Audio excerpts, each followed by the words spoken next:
এই মুহূৰ্তত দিবলৈছো আনে গুৰুত্বপূৰ্ণ খবৰ। দেশত প্ৰচলন হ'ব প্লাষ্টিকৰ টকা। ৰিজাৰ্ভ বেংক অফ ইণ্ডিয়াই লাভ কৰিছে অনুমোদন। ভাৰতত ব্যৱহাৰ হ'ব প্লাষ্টিকৰ নোট। কি হ'ব কাগজৰ নোটসমূহৰ? এই গুৰুত্বপূৰ্ণ খবৰ। কেন্দ্ৰীয় চৰকাৰৰ পৰা ৰিজাৰ্ভ বেংক অফ ইণ্ডিয়াই লাভ কৰিলে অনুমোদন। প্ৰথম পৰ্যায়ত 100 কোটি নোট মুকলি কৰিব ৰিজাৰ্ভ বেংক অফ ইণ্ডিয়াই। পূৰ্বত 10 আৰু 20 টকীয়া কাগজৰ নোট হ'ব প্লাষ্টিকৰ।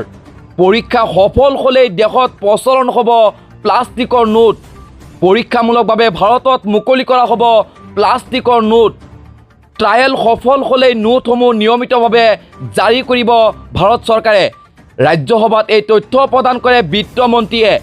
কাগজৰ 10 আৰু 20 টকীয়া নোট বন্ধ কৰা নহ'ব বুলি স্পষ্ট মন্তব্য। দুয়োবিধ নোট একেলগে চলি থাকিব বুলি উল্লেখ কৰিছে ৰিজাৰ্ভ বেংক অফ ইণ্ডিয়াই। কিন্তু পৰ্যায়ক্ৰমে কাগজৰ নোট বন্ধৰ পৰিকল্পনা কৰিব পাৰে ভাৰত চৰকাৰে। পলিমাৰ নোট কাগজৰ সলনি বিশেষ প্লাষ্টিকৰ পৰা তৈয়াৰ কৰা হ'ব বুলি মন্তব্য। এই নোট অধিক শক্তিশালী আৰু ক্ষতিৰ সম্ভাৱনা কম বুলি জানিব পৰা গৈছে। এনে নোট ইতিমধ্যেই বিশ্বৰ বহু দেশত ব্যৱহাৰ হৈ আছে বুলি জানিব পৰা গৈছে। এই ডাঙৰ খবৰ। প্লাষ্টিকৰ নোট তৈয়াৰ কৰাৰ পৰিকল্পনা কৰিছে ৰিজাৰ্ভ বেংক অফ ইণ্ডিয়াই। দেশত প্ৰচলন হ'ব প্লাষ্টিকৰ টকা। ৰিজাৰ্ভ বেংক অফ ইণ্ডিয়াই লাভ কৰিছে অনুমোদন। ভাৰতত ব্যৱহাৰ হ'ব প্লাষ্টিকৰ নোট। কি হ'ব কাগজৰ নোটসমূহৰ? এই গুৰুত্বপূৰ্ণ খবৰ। কেন্দ্ৰীয় চৰকাৰৰ পৰা ৰিজাৰ্ভ বেংক অফ ইণ্ডিয়াই লাভ কৰিছে অনুমোদন। প্ৰথম পৰ্যায়ত 100 কোটি নোট মুকলি কৰিব ৰিজাৰ্ভ বেংক অফ ইণ্ডিয়াই। পূৰ্বত 10 আৰু 20 টকীয়া কাগজৰ নোট হ'ব প্লাষ্টিকৰ।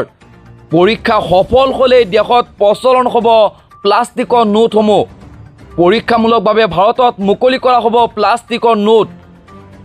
ট্ৰায়েল সফল হ'লেই নোটসমূহ নিয়মিতভাৱে জাৰি কৰিব ভাৰত চৰকাৰে। ৰাজ্যসভাত এই তথ্য প্ৰদান কৰিছে বিত্তমন্ত্ৰীয়ে।